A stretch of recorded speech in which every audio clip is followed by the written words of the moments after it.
আমরা যারা হাউসওয়াইফ তাদের সকালে হলেই একটা চিন্তা হয় কি ব্রেকফাস্ট বানাবো আর কি বা লাঞ্চে বানাবো।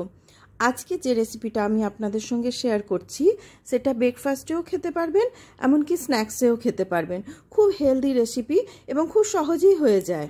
তো চলুন তাহলে শুরু করি আপনাদের সবাইকে সঙ্গে নিয়ে আজকে টেস্টি রেসিপি। এখানে একটা পাত্রে আমি 1 কাপ চিড়ে নিলাম। চিড়েটা কিন্তু কাঁচা চিড়ে নিয়েছি। আর একই মাপে 1 কাপ দিচ্ছি সুজি। আর এই একই মাপে দেবো 1 কাপ টক দই। টক দই আমি এখানে ঘরে পাতা টক দই ইউজ করছি, আপনারা যে কোনো বাজারে কেনা টক দইও ইউজ করতে পারেন।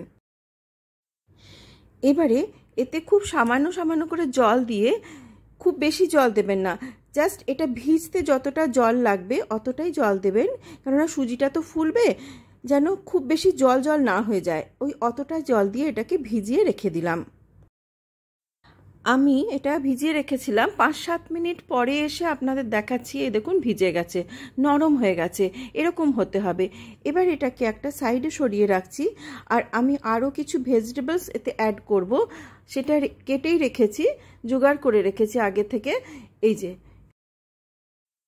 এখানে আমি নিয়েছি পেঁয়াজ, গাজর, একটু বাঁধাকপি, আর একটু নিয়েছি ধনেপাতা আর কাঁচা লঙ্কা। আপনারা ইচ্ছে করলে এর মধ্যে আপনাদের পছন্দসই যে কোনো ভেজিটেবলস অ্যাড করতে পারেন। আমি এবার এর মধ্যে সমস্ত সবজিগুলো একে একে অ্যাড করে দিচ্ছি। যদি ক্যাপসিকাম থাকে ক্যাপসিকামও দিতে পারেন, কিংবা যে সবজিগুলো বাচ্চারা সচরাচর খেতে চায় না এরকম সবজি যদি কিছু থাকে সেগুলোও দিয়ে দিতে পারেন। আর আমি এর মধ্যে একটু চিলি ফ্লেক্স দেবো। যদি বাচ্চারা কেউ খায় সেক্ষেত্রে আপনারা চিলি ফ্লেক্সটাকে স্কিপ করতে পারেন।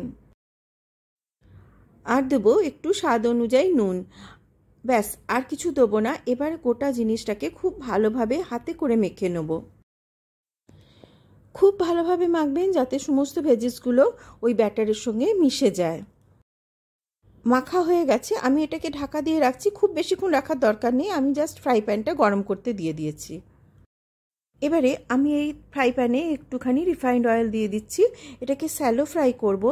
খুব বেশি তেল দেবার একদমই দরকার নেই, জাস্ট হালকা তেল একটুখানি ব্রাশ করে এটাকে একটু করে এরকম পাতলা একটুখানি বড়ার আকারে বা যতটা বড় করতে চান এরকমভাবে দিয়ে দিচ্ছি।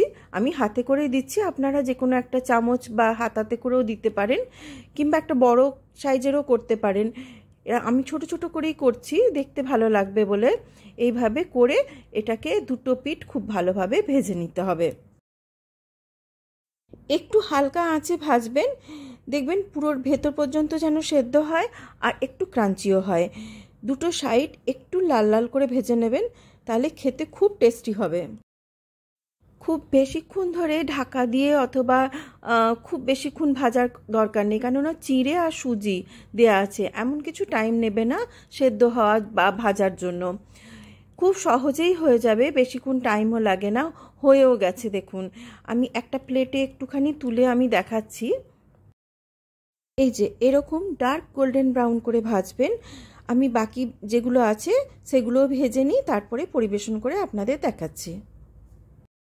সকালে যদি ব্রেকফাস্টে বানাই তখন এটা দই, শসা, তারপরে সস কিংবা চাটনি যদি থাকে চাটনি দিয়েও আমরা খাই এটা। আমার চ্যানেলে অনেক রকমের চাটনি বানিয়ে দেখানো আছে, তার মধ্যে যে কোনো একটা বানিয়ে নেবেন। এই দেখুন কি সুন্দর নরম অথচ ক্রাঞ্চি হয়। কীরকম লাগলো এই রেসিপি অবশ্যই আমাকে কিন্তু কমেন্ট বক্সে জানাবেন। আর যদি ভালো লেগে থাকে তাহলে প্লিজ একটা লাইক, শেয়ার আর সাবস্ক্রাইব করবেন। আর যে সমস্ত দর্শক বন্ধু ফেসবুক পেজ থেকে দেখছেন তাদের কাছে অনুরোধ রইল, প্লিজ পেজটাকে ফলো করবেন। সঙ্গে থাকার জন্য সবাইকে অনেক ধন্যবাদ। সবাই খুব ভালো থাকবেন। আবার দেখা হবে একটা নতুন রেসিপিতে। Till then, bye by.